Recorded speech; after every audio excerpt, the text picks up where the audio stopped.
Welcome to அவள் சமையல். கல்யாண வீட்டு வத்த குழம்பு எப்படி செய்கிறதுன்னு பார்க்கலாமா? வானொலியில் நல்லெண்ணெய் விட்டு சுண்டவத்தில் வறுத்து எடுத்துக்கலாம். வறுத்து எடுத்துட்டோம்ல, அதே எண்ணெயில் வரமிளகாய், கடுகு, சீரகம், கொஞ்சமாக வெந்தயம் சேர்த்துக்கலாம். 1/4 கிலோ சின்ன வெங்காயம் கட் பண்ணி நல்லா வதக்கிக்கலாம். இடிக்கல்ல பூண்டு சேர்த்து தட்டி எடுத்துக்கலாம். வெங்காயம் வதங்கினதும் பூண்டு சேர்த்துக்கலாம். ஒரு தக்காளி சேர்த்து நல்லா வதக்கிக்கலாம். மிளகாய்த்தூள், தனியாத்தூள், குழம்பு மசாலா ஒவ்வொரு ஸ்பூன் சேர்த்துக்கலாம். கொஞ்சமாக புளி எடுத்து தண்ணியில் கரைச்சி சேர்த்துக்கலாம். தண்ணியும் பெருங்காயத்தூளும் சேர்த்துக்கலாம். வறுத்த சுண்ட வத்தல்ல பாதி சேர்த்துக்கலாம். அரை முறி தேங்காய் அரைத்து தேங்காய் பால் எடுத்துக்கலாம்.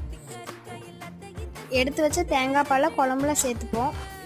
மீதி சுண்ட வத்தலை நல்லா தட்டி குழம்புல சேர்த்துக்கலாம். குழம்பு நல்லா கொதித்து வற்றி வரட்டும். இப்போ நம்ம தேவையான அளவு குழம்புல உப்பு சேர்த்துக்கலாம். கமன்னு மணக்க கல்யாண வீட்டு வத்த குழம்பு ரெடி. வாங்க சாப்பிடலாம்.